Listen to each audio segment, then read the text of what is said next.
तो स्वागत है आपका डेडली रिवीजन शॉर्ट में। तो आइए शुरू करते हैं। बिहार और महत्वपूर्ण शासक के बारे में जानते हैं। ऐतिहासिक दृष्टि से बिहार यानी बिहार के क्षेत्र को पूर्व देश या प्राचीन देश कहा जाता है। इस क्षेत्र को ऋग्वेद में कीकट कहा गया।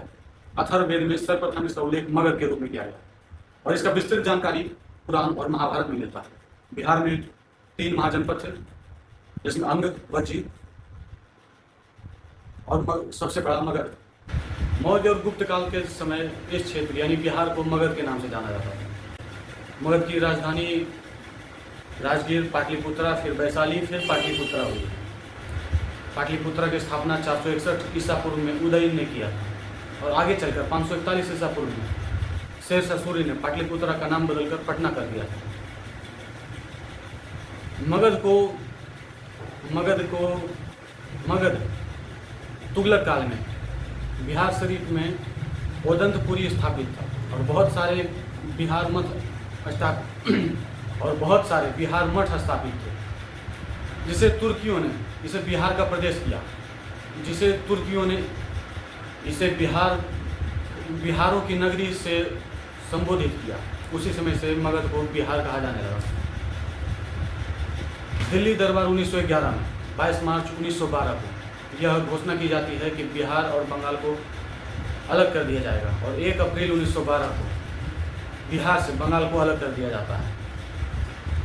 भारत शासन अधिनियम 1935 के तहत 1 अप्रैल 1936 को बिहार से उड़ीसा को अलग कर दिया जाता है और 15 नवंबर 2000 ईस्वी को बिहार से झारखंड को अलग कर दिया जाता है। बिहार का कुल क्षेत्रफल 94,163 वर्ग किलोमीटर है, जो पूरे भारत का 2.86% है। भारत में बिहार जनसंख्या की दृष्टि से तीसरे स्थान पर और क्षेत्रफल की दृष्टि से 12वें स्थान पर आता है। बिहार का पूरब से पश्चिम तक लंबाई 483 वर्ग किलोमीटर है। बिहार का पूरब से पश्चिम तक लंबाई 483 किलोमीटर है और पश्चिम से और दक्षिण से उत्तर की ओर 345 किलोमीटर है। बिहार का 3 राज्य हैं जो बंगाल से सीमा लगाते हैं: किशनगंज, कटिहार और पूर्णिया। बिहार के 7 राज्य ऐसे हैं जो नेपाल से सीमा लगाते हैं: पूर्वी चंपारण, पश्चिमी चंपारण, सीतामढ़ी, सारण, सुपौल, पश्चिम चंपारण, पूर्वी चंपारण, सीतामढ़ी, मधुबनी, सुपौल, अररिया, किशनगंज।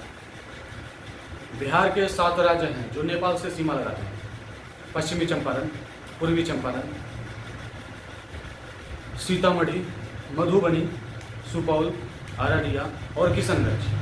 बिहार के 8 राज्य हैं जो उत्तर प्रदेश से सीमा लगाते हैं: पश्चिम चंपारण, गोपालगंज, सिवान, सारण, भोजपुर, बक्सर, कैमूर और रोहतास। झारखंड से भी सीमा लगाने वाले 8 जिले हैं: रोहतास, औरंगाबाद, गया, नवादा, जमुई, बांका और भागलपुर। उसके बाद है कटिहार। नेपाल से और उत्तर प्रदेश से पश्चिम चंपारण सीमा लगाता है और किशनगंज नेपाल और बंगाल दोनों से सीमा लगाता है। रोहतास उत्तर प्रदेश और झारखंड से सीमा लगाता है।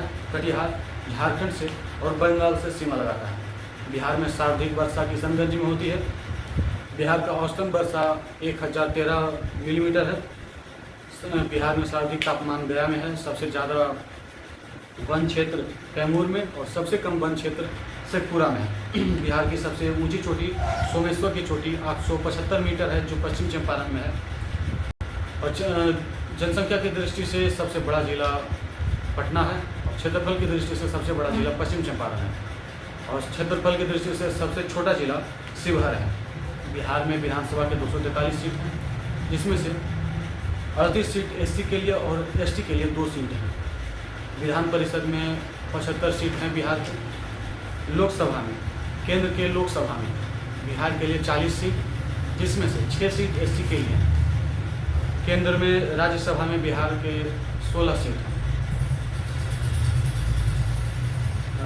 पटना उच्च न्यायालय की स्थापना 1916 में हुई थी और प्रथम जो न्यायाधीश थे, प्रथम मुख्य न्यायाधीश थे sir Edward James Chamier. Sir Edward James Chamier.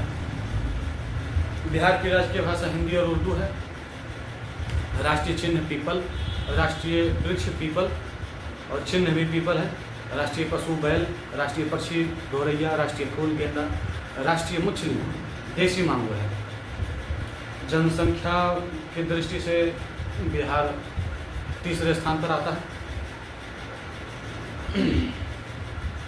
Bihar का साक्षरता दर 61.8% है। लिंगानुपात सबसे ज़्यादा गोपालगंज में है और सबसे कम मुंगेर में है। सबसे साक्षर राज्य बिहार का सबसे साक्षर जिला रोहतास है और सबसे कम साक्षर पूर्णिया है। बिहार में गंगा नदी 445 किलोमीटर बहती है, जिसमें 10 जिलों में बहती है। बक्सर से प्रवेश करती है और कटिहार से बाहर होते हुए बंगाल में प्रवेश करती है।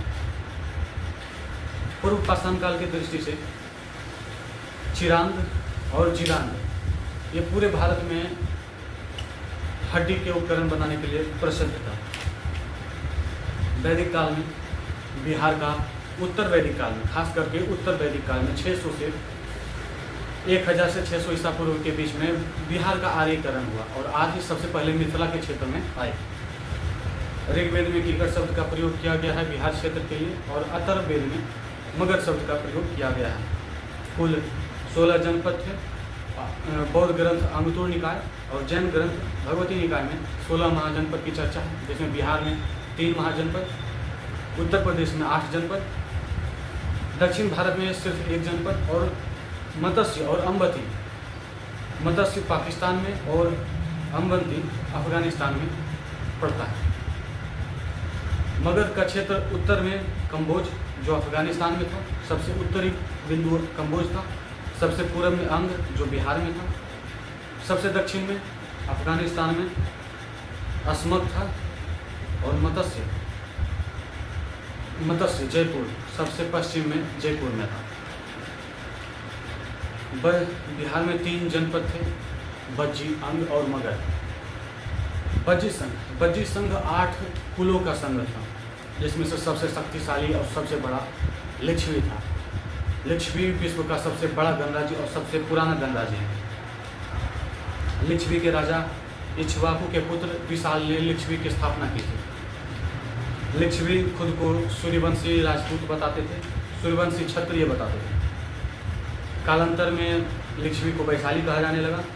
कौटिल्य ने लिच्छवियों के लिए राज शब्दोपजीवी शब्द का प्रयोग किया है, राज शब्दोपजीवी शब्द का प्रयोग किया है। और आम्रपाली वैशाली के नगर वधू के रूप में नियुक्त किया गया था। यह नृत्यांगना की पद पर थी। यह आम्रपाली दूसरी महिला थी जिसे गौतम बुद्ध ने अपने संघ में प्रवेश दिया था और इसे आर्या अम्बा के नाम से जाना जाता था। गौतम बुद्ध इसे आर्या अम्बा के नाम से पुकारा करते थे। ज्ञात्रिक संघ का प्रमुख जो शासक थे वो सिद्धार्थ थे और सिद्धार्थ मूल जो ज्ञात्रिक कुल का जो मूल स्थान था वो कुंडग्राम था। सिद्धार्थ का विवाह त्रिशला से होता है और सिद्धार्थ और त्रिशला के पुत्र होते हैं महावीर स्वामी। सिद्धार्थ और त्रिशला के पुत्र होते हैं महावीर स्वामी।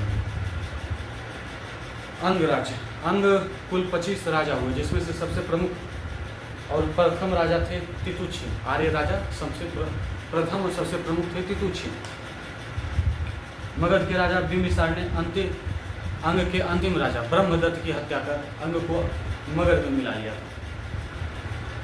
तो आइए यहाँ से शुरू करते हैं मगध पर शासन करने वाले प्रमुख शासक और राजवंश।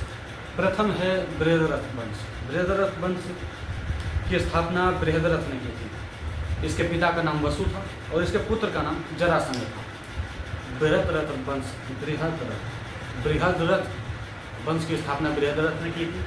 इसका पिता का नाम वसु था और पुत्र का नाम जरासंध था। जरासंध अपनी पुत्री का विवाह, अस्थि और प्राप्ति का विवाह कंस से करवाता है और भगवान कृष्ण पर 17 बार चढ़ाई करता है और अंत में भगवान कृष्ण ने भीम से कहकर मल्लयुद्ध में जरासंध को मरवा दिया था तथा जरासंध का छोटा बेटा सहदेव मगध का शासक नियुक्त होता है और मगध का बृहद्रथ वंश का